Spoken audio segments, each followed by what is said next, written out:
everyone, and welcome. You are watching Eagle News America. I am Eliza Gonzalez Manglikmot, coming to you from Washington, D.C. It is Thursday, the 3rd of June, 2021. Tonight, we have stories from our correspondents across the country. Melissa Podes in Orlando, Florida, tells us about how the U.S. Atlantic region is preparing for an above-normal hurricane season. Carlo Valdez in Union Township reports about New Jersey to end the COVID-19 public health emergency in the state. Jane Rogel in Houston updates us on the food distribution at the Barnett Stadium in Texas. For business news, Bureau Chief Jane Kathleen Gregorio takes us to the South Texas Shoppers World, where local businesses get the spotlight. For travel, Eagle News correspondent Elmarie Gonzalez takes us to one of Alabama's hidden gems. For entertainment news, we have Julian Docena bringing us this week's must-see movies in theaters. And New York Bureau Chief Joanne Soriano tells us about the awards bagged by the movie Guerrero Dos at the International Film Festival, Manhattan. For arts and culture, Gemily Marinovic takes us to a 70-year-old glass museum in Corning, New York. For our food segment, EBC friend Lance Rogacion in North Hills, California, takes us to several of his pals' kitchens as they try to bake some cookies for family road trips. And our Sacramento team shares with us a no-bake s'mores bark recipe, plus a very timely summer salad creation. Our coverage begins now.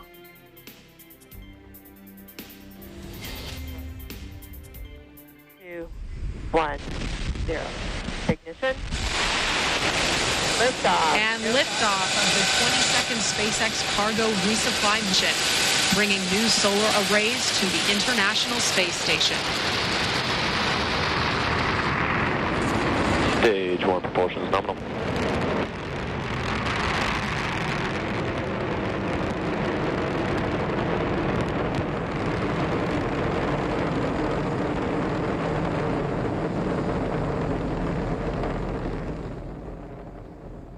A SpaceX rocket takes off for the International Space Station, carrying supplies for scientific experiments, including some surprising passengers, squids, and virtually indestructible microorganisms called tardigrades. The rocket, leased by NASA, launched from Florida at 1:29 p.m. local time. The Dragon capsule detached from the Falcon 9 rocket about 12 minutes after takeoff and is scheduled to dock at the ISS on Saturday. Young specimens of the species Euprymna scallops, known as bobtail squid, are on board for the trip, so scientists can study the effect of zero gravity on the interactions between bacteria and their host organisms. Some of the squids will be exposed to bacteria once on board the ISS, while others will be left alone. After 12 hours, the specimens are preserved until they return to Earth, where they will be studied. In a statement, Jamie Foster, the principal investigator in the experiment, says animals, including humans, rely on our microbes to maintain a healthy digestive and immune system. We do not fully understand how space flight alters these beneficial interactions. The experiment could help scientists in the future to develop techniques to protect the health of astronauts participating in long-duration missions in space. Also on board the SpaceX rocket will be tardigrades known as water bears. These are microscopic organisms that can withstand extreme radiation, sizzling heat, the coldest temperatures of the universe, and decades without food. The grub-like eight-legged animals can come back from being dried out to a lifeless husk for decades, withstand near zero pressure in outer space and the crushing depths of the Mariana Trench. An Israeli probe that was later revealed to be carrying tardigrades crash landed on the moon in 2019. And if they survive the explosion, scientists think they might still be alive today, though no rescue mission is currently planned to bring them home. The rocket also carries Cotton, a portable ultrasound device, and a miniaturized human kidney to study the formation of kidney stones that tend to afflict astronauts in microgravity. Meanwhile, back here on Earth, In Israel, opposition leader Yair Lapid says he had succeeded in forming a broad-based coalition to oust Prime Minister Benjamin Netanyahu, the country's longest-serving leader. Should it be confirmed by the 120-member Knesset legislature in the coming days, it would end the long reign of the right-wing leader known as Bibi, who has long dominated Israeli politics. Lapid's announcement late Wednesday came in the final hour before a midnight deadline following marathon negotiations with a group of parties spanning the political spectrum, united only in their desire to oust Netanyahu. The right-wing nationalist tech millionaire, 49-year-old Naftali Bennett, would serve first as prime minister in a rotation agreement with Lapid to take over after 2 years.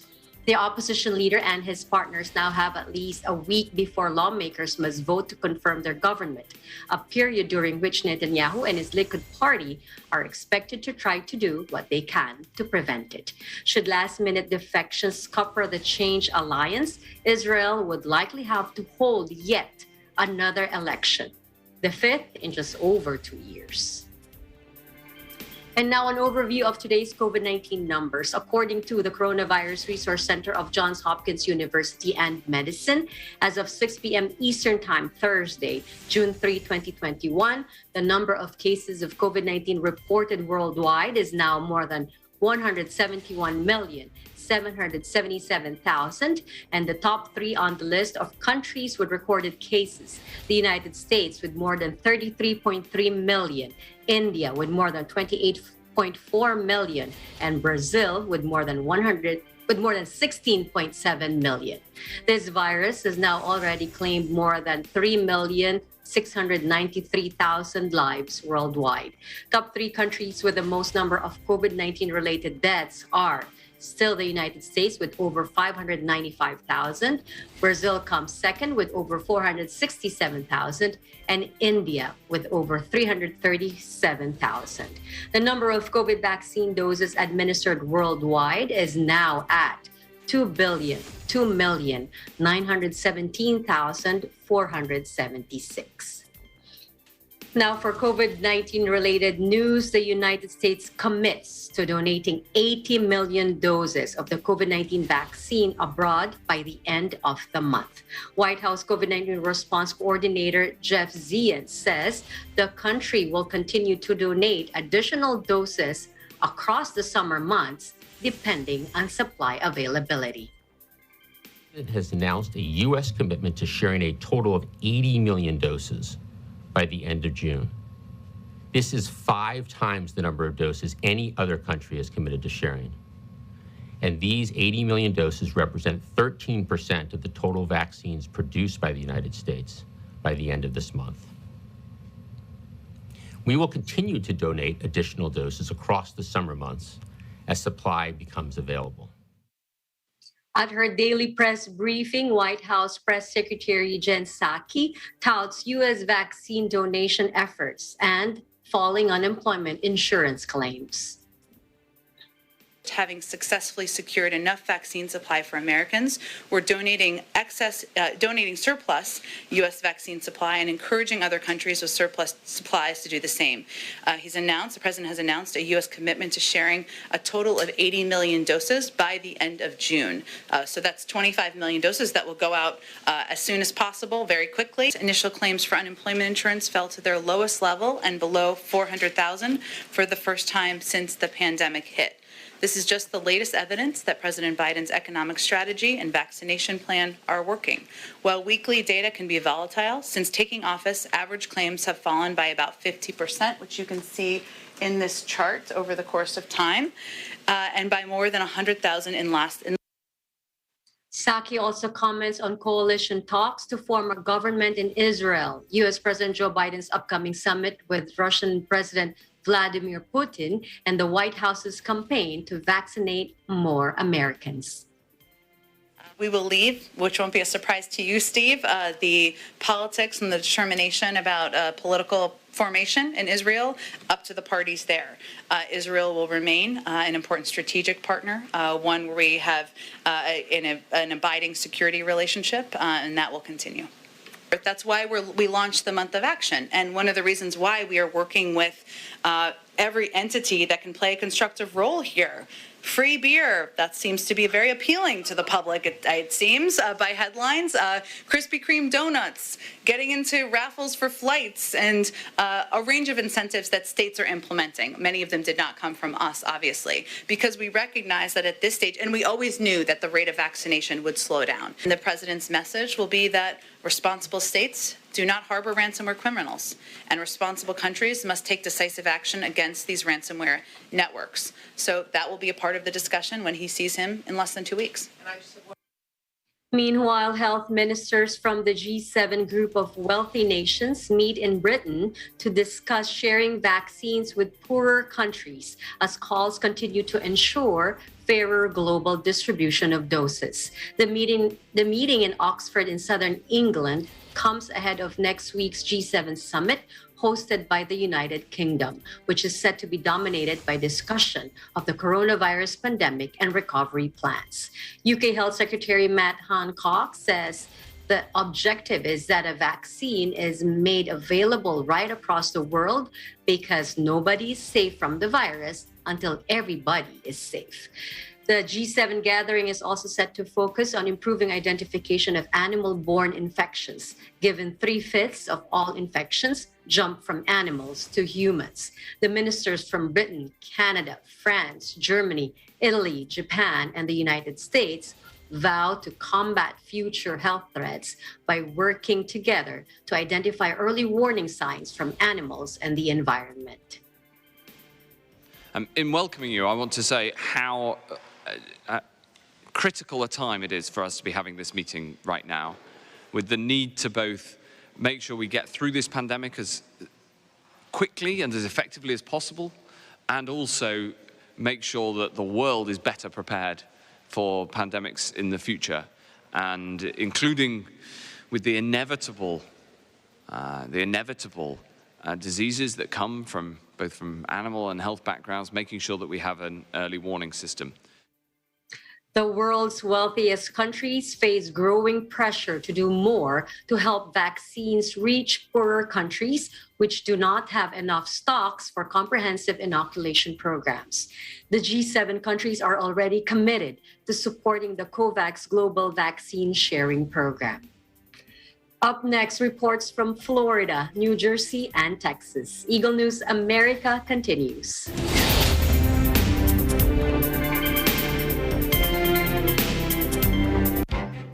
Events happen around us all the time, in our community, in our country, around the world.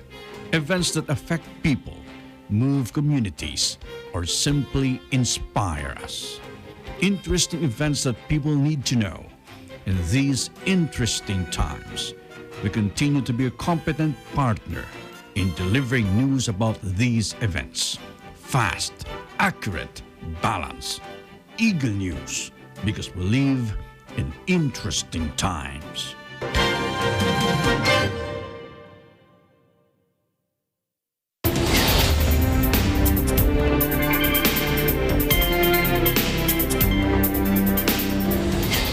Welcome back. This is Eagle News America. It is hurricane season in the country's Atlantic region, and this time it is predicted to be an extraordinary one. In Orlando, Eagle News correspondent Melissa Potes tells us more. June 1st marked the beginning of hurricane season here in the Atlantic region of the United States. The National Oceanic and Atmospheric Administration, or NOAA, is predicting another above normal Atlantic hurricane season. Forecasters predict a 60% chance of an above normal season, a 30% chance of a near normal season, and a 10% chance of a below normal season. Experts, however, do not anticipate the historic level of storm activity seen in 2020. The 2021 hurricane season, which will last through November 30th, is likely to have 13 to 20 named storms, which are storms with winds of 39 miles per hour or higher. 6 to 10 possible hurricanes with winds of 74 miles per hour or higher, and 3 to 5 major hurricanes with winds 111 miles per hour or higher. Secretary of Commerce Gina Raimondo said now is the time for communities along the coastline as well as inland to get prepared for the dangers that hurricanes can bring. At the U.S. government website ready.gov, a simple plan is laid out for hurricane preparedness. Authorities say 1. Make a plan, 2. Build a kit, and 3. Be informed. It is also advised to know not only your evacuation zone, but also your hurricane risk. Government authorities and emergency agencies strongly advise people to download the FEMA app, sign up for real-time alerts from the National Weather Service, and follow local officials for latest updates. In Orlando, Florida, Melissa Potas, we live in interesting times. Thanks, Melissa. Meanwhile, in New Jersey, the COVID-19 public health emergency is about to end as state officials prepare to restore normalcy 15 months after the pandemic started ravaging the country. Bureau Chief Carlo Valdez reports. Governor Phil Murphy, Senate President Sweeney, and Assembly Speaker Coughlin released a statement on Thursday on the passage of legislation enabling the end of the public health emergency. This shows that New Jersey is taking a big step toward restoring normalcy in the state. Governor Murphy had this to say on his statement. New Jerseyans have proven their resilience over the past 15 months as our state has fought the COVID-19 pandemic. Today, we take a substantial step toward restoring normalcy to our state and to the lives of those who call New Jersey home. Senate President Sweeney added, ending New Jersey's COVID-19 public health emergency is one of the most significant steps we have taken in our recovery efforts to date. With our state's public health metrics continuing to trend decisively in the right direction, we are confident that now is the right time to take this action, particularly as the final limits on gatherings are lifted tomorrow. With passage of this bill today and its signing tomorrow, followed by the governor signing of an executive order terminating the public health emergency, we will move closer to normal than at any time since March 2020. And as for coronavirus stats and numbers, New Jersey reports of 255 new positive PCR tests, pushing the total to 888,288. Sadly, New Jersey is reporting 7 new confirmed deaths, pushing the total to 23,575 lives lost. In Union Township, New Jersey, Carlo Valdez, Eagle News, we live in interesting times. Thank you, Carlo. In Texas, the food distribution super site in Barnett Stadium shuts down 15 months after the pandemic hit. However, Governor Abbott announces that supplement food continues in the state. Eagle News correspondent Jane Rogel has the details. Thank you and howdy from the Lone Star State. On Wednesday, nearly 1,200 cars and trucks looped around Barnett Stadium under a blazing sun, waiting for the last distribution of family food and household supplies from the neighborhood super site. When the pandemic hit last March, Houston Independent School District Nutrition Services launched a community food distribution program after the district had to close its doors due to the pandemic. Since then, the staff of 1,600 employees have been working 6 days a week to stock over 10,000 distribution sites and giving out over 44 million pounds of food and household supplies, preparing and serving over 8.9 million meals while running standard cafeteria services for their face-to-face students. The department worked the front line serving food to families in need not only through the pandemic, but also through severe storms, extreme heat, and even a winter storm. Nutrition Services Officer Betty Wiggins stated, everything that could have been done to help our food insecure students and their families, they did it. Last month, the district announced that it would be shutting down its popular weekly neighborhood super site community distribution program at the end of the school year and as public health conditions improved. The Barnett Stadium location was the last of 8 sites to close. Nutrition Services Senior Operations Manager Keith Lewis said the team will now focus on campus operations. We will be shifting our attention to our school kitchens where we serve good food to our students attending class. He added that planning for the summer meals program also is underway. Virtual learners can still come by to pick up curbside student meals on Mondays and Thursdays through Thursday, June 10, 2021. Student meal delivery to select apartment complexes will continue through Friday, August 20, 2021. For a complete list of distribution times and locations, visit houstonisd.org/studentmeals. Meanwhile, Texas Governor Greg Abbott announced that the Texas Health and Human Services Commission will provide $208 million in Emergency Supplemental Nutrition Assistance Program, or SNAP, food benefits for the month of June as the state continues. SNAP benefits will receive a minimum of $95 in emergency allotment and a monthly 15% increase in their total benefits, starting from June 30 to September 2021.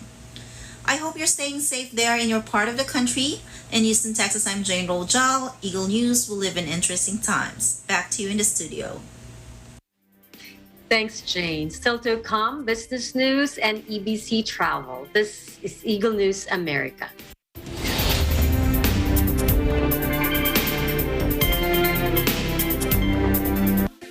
Factual. We have to defeat the virus everywhere. Timely information. Balanced, not only in the country, but also abroad. I'm certain of one thing. Interviews that people need to know.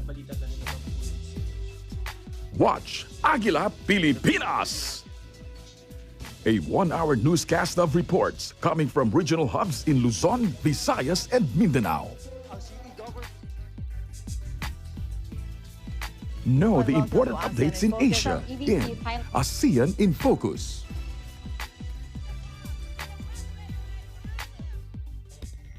Track the latest stories in the provinces in Agila Probinsya.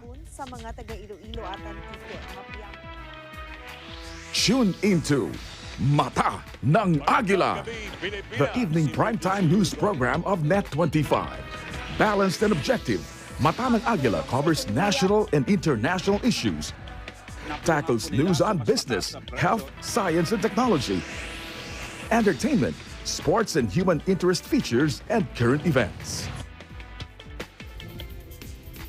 And Eagle News International delivers the latest global reports, impartial, accessible, and up-to-date. It brings to fore EBC's rich international scope and access to valuable information streams. Well, thank you to thank our health outdoor. Catch these programs on Net25. You can also watch our news programs through eaglenews.ph and Eagle News Facebook page and YouTube channel.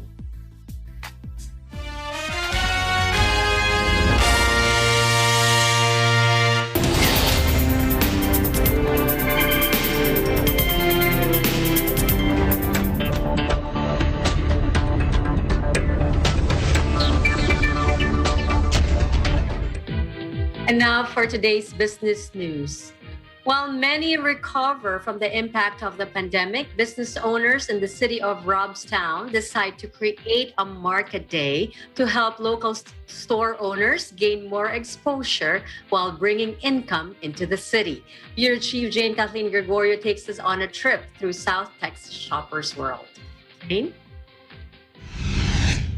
We're here today in Robstown, Texas, where vendors for the Coastal Bend have gathered together to promote local business by having a market day called Shoppers World.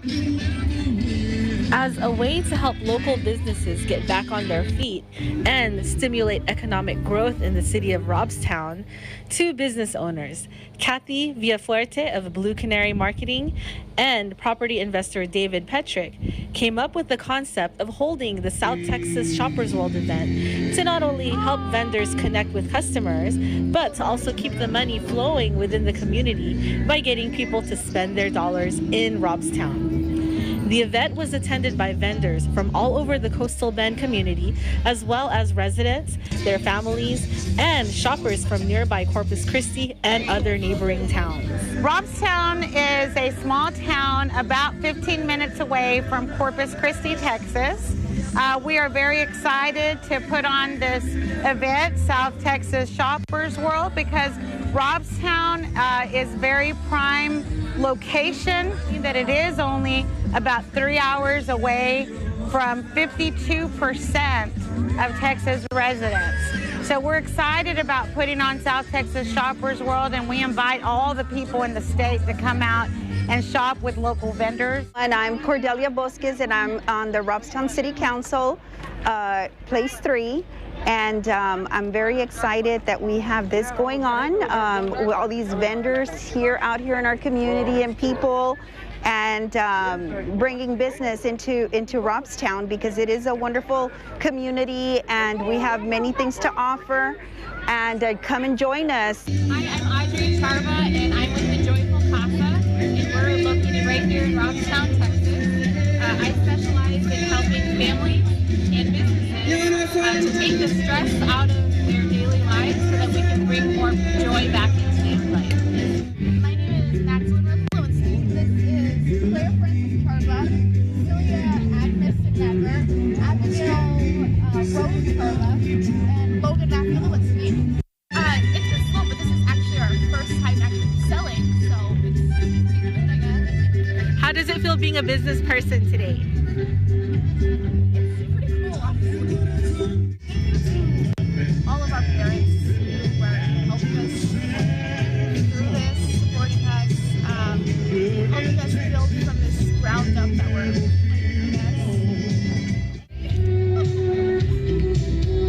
My name is Carla Hillman, and we specialize in selling unique cactus and succulents. This is our first time to actually do a trade show like this, but it's gotten us in front of lots of different types of people, just letting people see our plants. Peyton is very involved with all aspects of our business. He helps me with everything from picking up new plants, taking road trips out west to set up accounts with vendors, to then, unloading plants, pricing plants. My name is Randall Peyton Martini. I am 10 years old, and this place is a really good place to do trade shows. My mom, she was really helpful in teaching me how to do stuff like learn about the plants, plant the plants, sell the plants, and go even get the plants. It helps me because it helps me learn how to balance the checkbooks, how to sell stuff, how to be able to talk to people and let them be comfortable while you're selling them items. Hi, my name is Whitney Brown, and I am here with Sparkling Acres Farm. So we specialize in goat's milk soap. We actually have a farm in Corpus Christi, Texas, and we make soap from the milk that we gather from our miniature dairy goats at this time. And we also have kimchi, which we've been making for a few years. We really love Korean food. So I think having markets like this are really good for small businesses. I always encourage people to support small businesses, and I do the same myself. It's just an opportunity to keep the money local and also to get handmade products that are made with care and with love. And I heard about South Texas Shoppers World from the newspaper, and I actually live in Corpus Christi, but it's worth it to me to drive 28 minutes to be able to see a bunch of talent all together. So I'm the very proud owner of a new plant. For me, it's important to make that connection with a person, because I feel like I not only want to buy a product, but I want to be able to buy a way to enjoy that product. And I do also sometimes shop at, big name stores, but I don't feel like I have a connection with them. I'm just getting something from them. I'm just money to them. They're just a product to me. In Robstown, Texas, I'm Jane Kathleen Gregorio, Eagle News. We live in interesting times.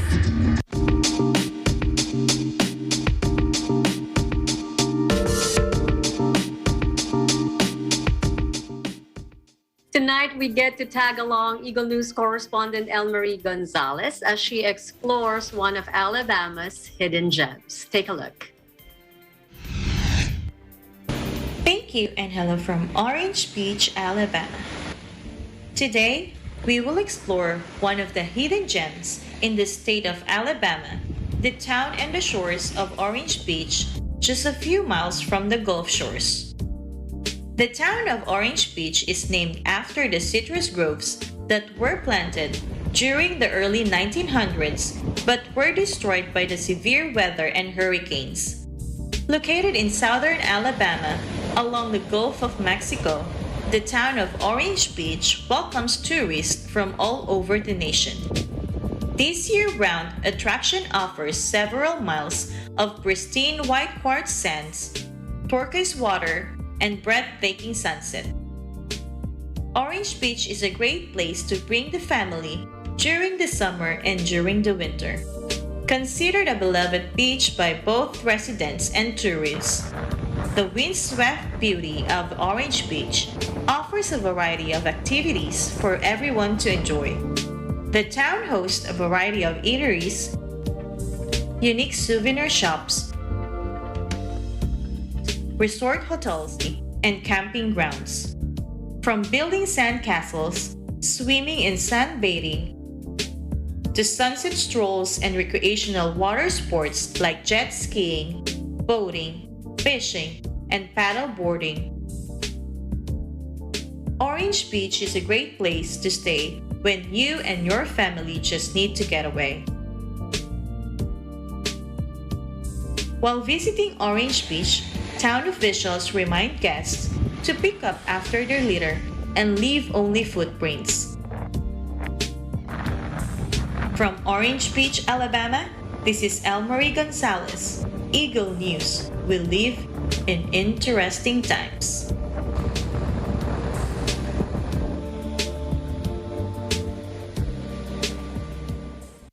Nothing beats a year-round attraction. Thanks, Elmarie. So to come, entertainment news plus arts and culture. You're watching Eagle News America.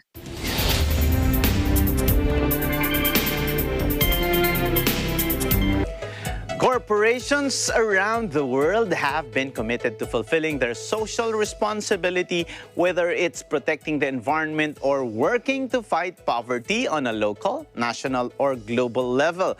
Ngunit dumating ang pandemic. COVID-19 changed life as we know it, upending businesses and terminating people's livelihoods.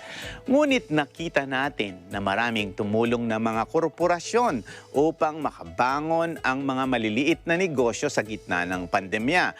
Maging ang mga MSMEs din mismo o maliliit na negosyo ay may naiambag na ayuda sa kani-kanilang mga komunidad. Kaya't pag-uusapan natin ang Corporate Social Responsibility o ang tinatawag na CSR. Ano nga ba ito? At uso pa ba ito ngayon na halos lahat ay nangangailangan, maliit man o malaking negosyo?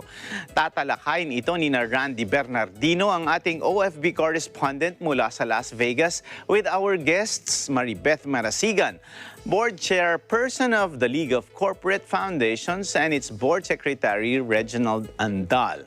All these in this episode of Open for Business.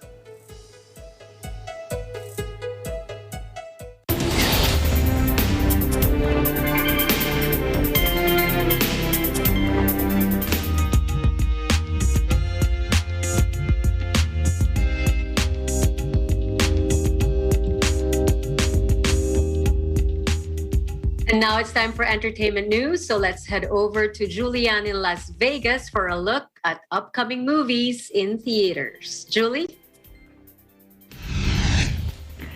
Summer is upon us and almost starting to feel like pre-COVID-19 normal as more and more production houses finalize launch dates for their blockbusters and even produce featurettes to entice you to head back to the theaters. Fast and Furious 9 hits theaters on June 26th, but in preparation, Universal Studios is building momentum with multiple trailers and even a featurette with none other than Vin Diesel himself, inviting viewers to come back to theaters to laugh, cheer, and believe again in ways that only the best movies can inspire. Warner Brothers releases its musical In the Heights on June 10th. From the creators of Hamilton and Crazy Rich Asians, you'll delve into a community where the streets are made of music and little dreams become big.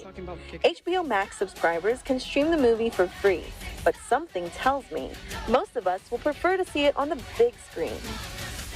Lionsgate releases Voyagers on June 8th. It's a futuristic tale geared around preserving the human race by breeding and raising young men and women as they travel deep into space in search of a new home.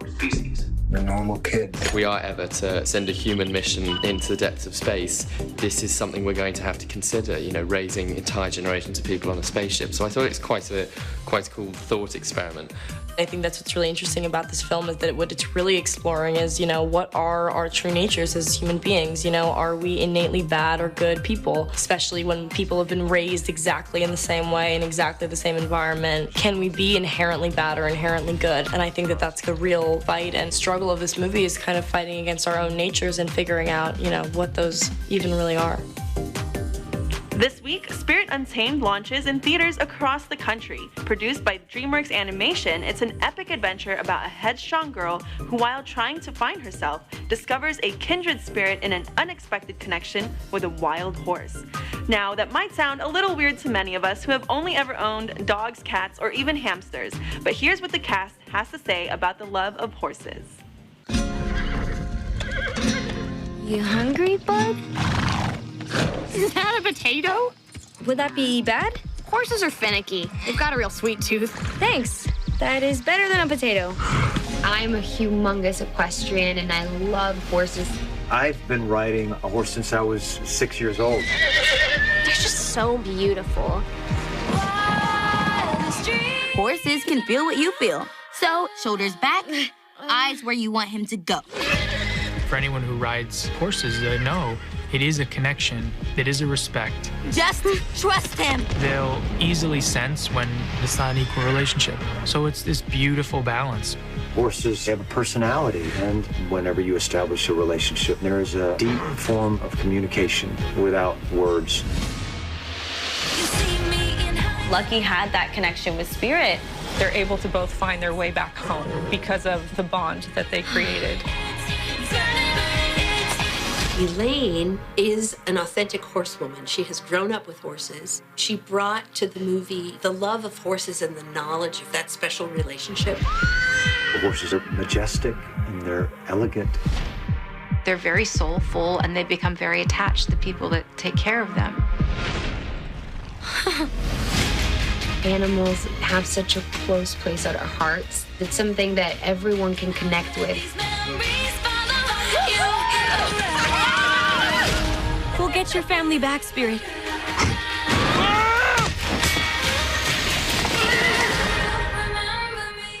Spirit Untamed can only be watched in theaters starting this Friday. It's filled with great music and great messages around hope, self-discovery, and being a good friend, daughter, and member of your village. My only fear is that after watching it, we will all want our very own horse.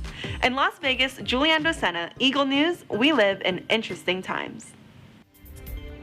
Thanks, Julie. Speaking of movies, Guerrero Dos of EBC Films wins several top awards at the International Film Festival, Manhattan. New York Bureau Chief Joan Soriano caught up with festival director Luis Pedron as he shares what he thinks about the movie. Joanne? EBC Films' Guerrero Dos Tuloy Ang Laban wins big at the International Film Festival Manhattan, Spring 2021, held in New York. This heartwarming sequel to the award-winning film Guerrero follows Miguel in the hospital as he deals with life while his older brother, the boxer Ramon, lies in a coma. The film received 6 nominations including Best Director, Best Actress, 2 for Best Actor in a Feature Film, and jury awards for Best Narrative Global and Best Performance of the festival grand winner. Guerrero Dos clinched the award for Best Director going to Carlo Ortega Cuevas and Best Actor going to J.C. Sabinorio. The awarding ceremony was done virtually and in person at Stewart's Cinema and Cafe in Brooklyn. For the Best Director Feature Film category, the winner is... from the Philippines, Guerrero Dos, Carlo Ortega Cuevas. I would like to thank our Almighty God and the Iglesia Ni Cristo Executive Minister, Brother Eduardo V. Manalo. Thank you so much for the guidance and support, and thank you for trusting us to be part of this movie. Thank you, Sir Luis Pedron, for creating a venue for our film, where we can showcase our movies, where we can tell stories, where we can inspire people, especially in this time of pandemic.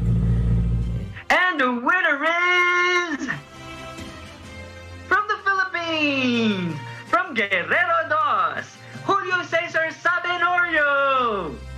I'm so happy and honored to receive this award.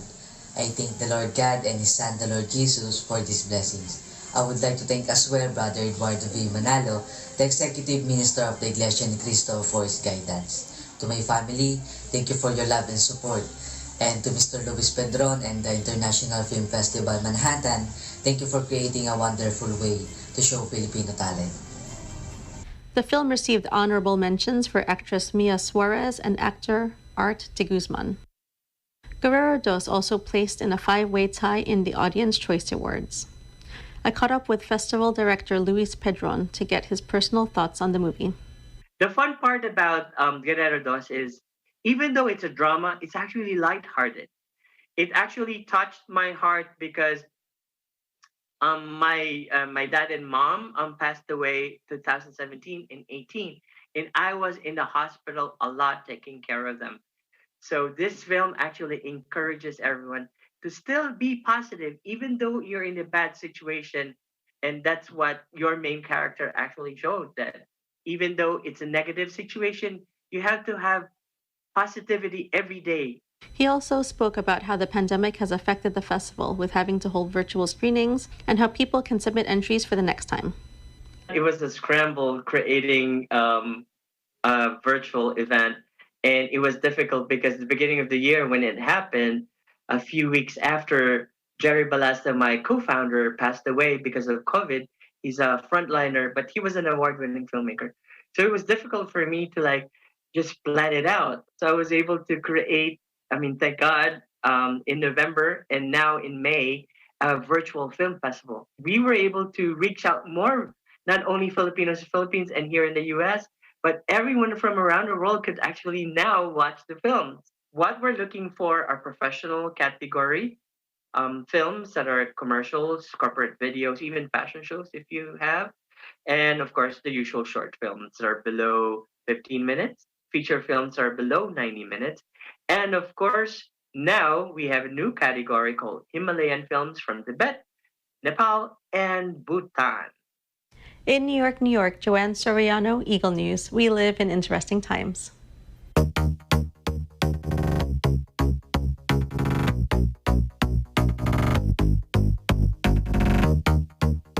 For today's arts and culture, still in New York, let's head over to a 70-year-old glass museum in Corning, one that brings sparkle to the city. Eagle News correspondent Gemily Marinovic shows us around.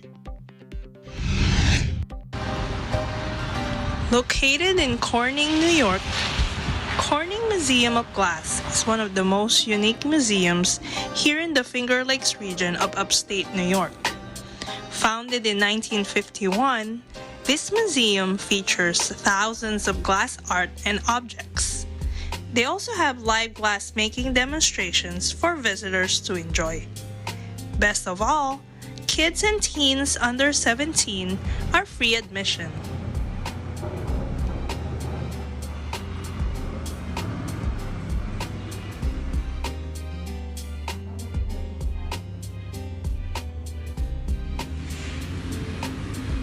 Now it's hard to see which color is which because it's hot. Now,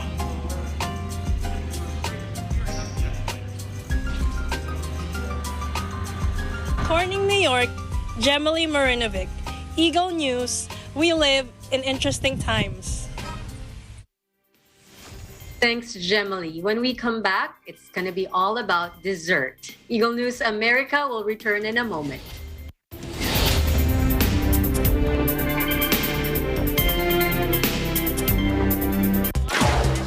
Brought broadcast journalist Weng de la Fuente returns on Philippine television and radio to deliver top stories and engage with the country's policymakers, shapers, and movers.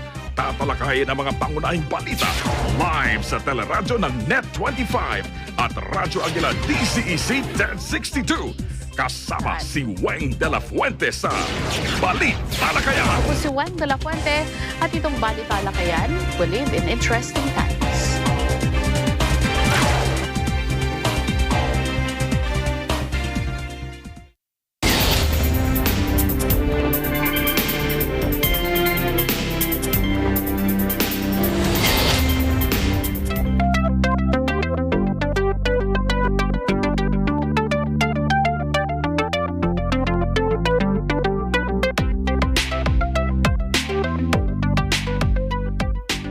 Family road trips are undeniably exciting, but what makes it more exciting is the food we take along with us.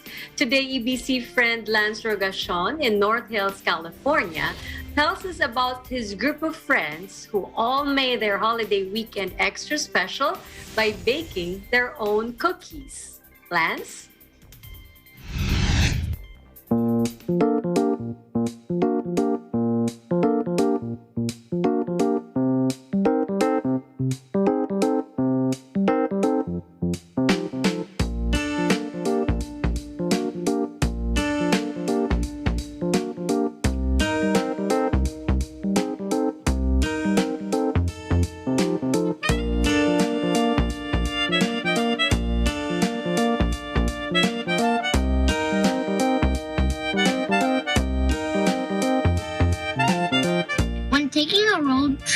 Snacks are important, so we found a group of kids that helped their family by baking cookies.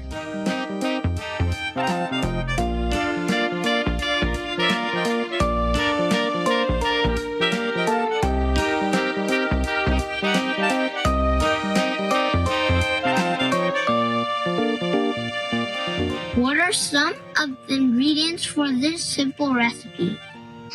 First, we start with flour, sugar, baking soda, salt, chocolate chips, vanilla, egg, melted butter. I mix them together, and then we made it to balls, and then we put them on the tray. And then we put it in the oven for 12 minutes. Did you have fun baking cookies, and what's your favorite cookie? I have so much fun baking the cookies. I had so much fun baking the cookies. And my favorite cookie is chocolate chips. The chocolate chip cookie. Chocolate chip cookies. Chocolate chip cookies. Who helped you bake cookies? My siblings and my mom and dad helped me make the cookies. My mom. My mom helped me make the cookies. Who helped me is Aunt Ella, and I made it with warm love. Did you eat the cookies right out of the oven? After baking the cookies, I ate them right away. I ate it right away. Yes, I ate them right away. No, but first we let them cool down for a little bit. I ate them after I cooked it, and it was so good. And it tastes very good. It tastes crunchy and crispy. And it tastes good. And they taste delicious. Before taking off for Memorial Day, we hope you didn't forget to pack all the usual travel essentials like sunscreen, patience, and lots of milk. That is if your kids bake cookies for the trip.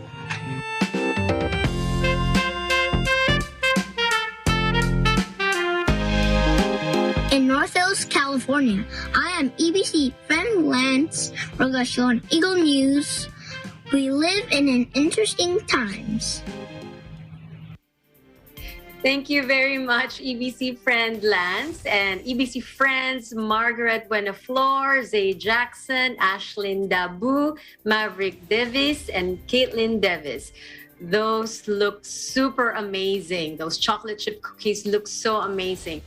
You want more? Well, to further satisfy our chocolate craving, our Sacramento team shares with us this quick and easy way to make s'mores bark. Oh, and take note, it's a no-bake recipe.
I know we all feel a little guilty just by craving those chocolatey treats, but so here's an alternative to satisfy your sweet tooth if you're not too much into chocolates. Also from our Sacramento team. This is sweet, but this time it's fruity sweet.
What a perfect way to end today's episode. That looks so good. But before we let you go, there's a group of people who deserve road trips and deserve to go to these year-round attractions like Orange Beach and enjoy local business markets like the one in Texas.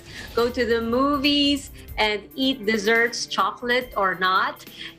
It's time to salute them all, our frontliners, our first responders, and essential workers, with, of course, a round of applause. Thank you so much for your service. And that is today's Eagle News America. Thank you for joining us. I am Eliza Gonzalez Manglik Mott. We live in interesting times.